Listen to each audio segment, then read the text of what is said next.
एक बटन, महज 9 second, 3700 KG का विस्फोटक और धराशायी हो गए 32 मंजिला वो 2 टावर जिसमें कैद थे 914 लोगों के सपने। नमस्कार दोस्तों, मैं मनवीर सिंह स्वागत करता हूं आपका अपने YouTube channel explore real estate with Manveer में।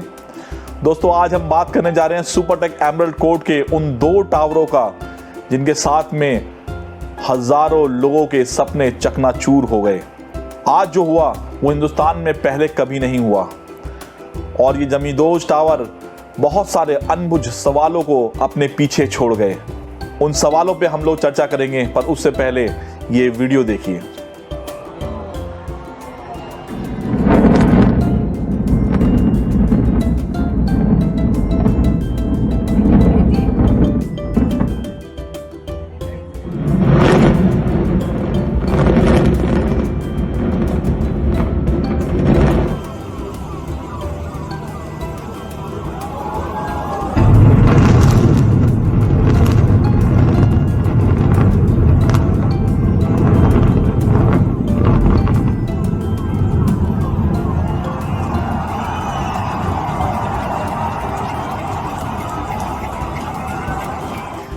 तो दोस्तों, ये बड़ी फैसिनेटिंग सी वीडियो लगी लोगों को। लोग बड़े दूर दूर से इसे देखने के लिए आए, जैसे कोई उत्सव मनाया जा रहा हो।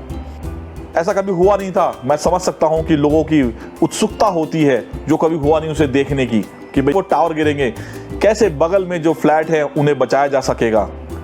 पर क्या यहां कुछ सवाल नहीं बच जाते?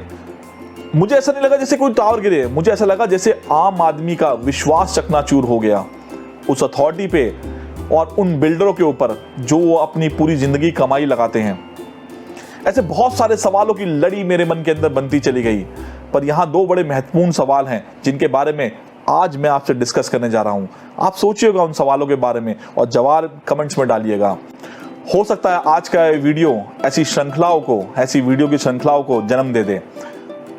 हो सकता है ये वीडियो वो शुरुआत हो जिससे वो परतें खुलें जो गौतम बुद्ध नगर के भ्रष्टाचार के अंदर लिखी गई हैं। अगर हम इन गाथाओं को, इन कहानियों को खोल दें तो गौतम बुद्ध नगर का जो रियल एस्टेट मार्केट है वो भयानक रूप से कोलैप्स हो सकता है। मेरा ऐसा करने का बिल्कुल विचार नहीं है, पर मन में ये सवाल उठते हैं, उन सवालों के जवाब मिलते नहीं।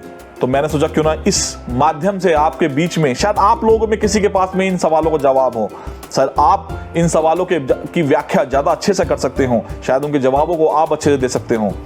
मेरा पहला सवाल है, क्या होगा अब उन बिल्डर्स का जिन्होंने किसी न किसी कारणवश एफआईआर भरने के बाद में अपने यहां पर बिल्डिंगें या तो बढ़ा ली या फिर उनकी ऊंचाइयां बढ़ा ली। अब उनका क्या होगा? ऐसे बहुत सारे बिल्डर हैं जिन्होंने चाहे तो दाम देके या किसी ना किसी लॉ के पीछे या ना किसी आप कह सकते हैं सुविधा के बदले में अपने यहाँ पर एफआईआर बढ़ाई, और उन एफआईआर को बढ़ने से जो मूल नागरिक वहां के थे, जो पहले वहां पर रह रहे थे, उनके यहाँ पर किसी ना किसी गार्डन एरिया के अंदर या किसी ना किसी पार्क के अंदर टावर्स खड़े करे गए। ना केवल टावर खड़े करे गए, ऐसे भी बिल्डर बहुत सारे हैं जिन्होंने नक्शा कुछ और पास कराया और बाद में बिल्डिंग में बनाया कुछ और।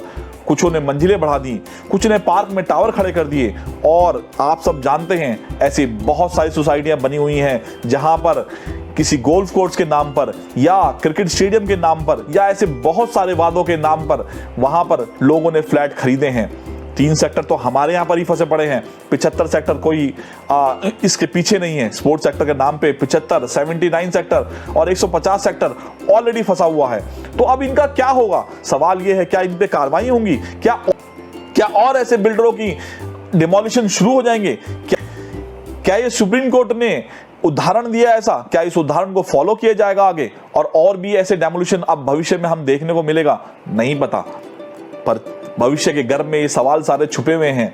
देखने का मतलब ये होगा कि क्या आगे भी ऐसी कार्रवाइयां होंगी, और अगर होंगी तो उनका रेपोकेशन क्या होगा? क्योंकि ऐसा नहीं है कि ये टावर अगर या बिल्डिंग कोई टूटती है तो किसी एक आदमी या एक समुदाय को नुकसान होता है, उसके साथ में बहुत सारे लोगों के सपने जुड़े होते हैं, विश्वास जुड़ा होता है, वो भी टूटता है।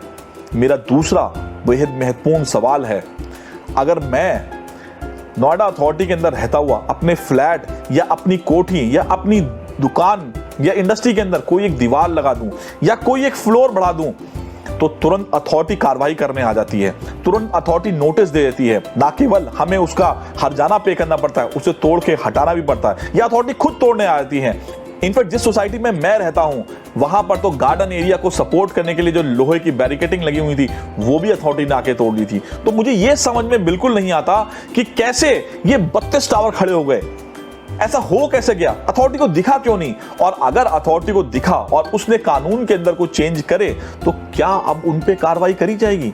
क्या उन लोगों पे कार्रवाई होगी जिन्होंने मूल रूप से इसको स्वीकृति दी, इस अवैध नक्शे को मंजूरी दी? उन लोगों को ढूंढा जाएगा। अगर वो रिटायर्ड हो गए हो तो उन पे क्या कार्रवाइयां होंगी? और इस बिल्डर का क्या होगा जो इस तरह से साफ बच जाते हैं पैसे के बल पे? उन लोगों का क्या होगा? मुझे तो अभी भी ये लगता है कि सब कुछ होने के बावजूद भी जो पिसता है वो आम आदमी पिसता है। पिसते मैं हूं, पिसते आप हैं। तो क्या हमारा इस तरह का जो उत्पीड़न होता है ये बंद होगा या नहीं होगा? इन सवालों के साथ में आज मैं आप सब लोग को नमस्कार करता हूं और छोड़ता हूं।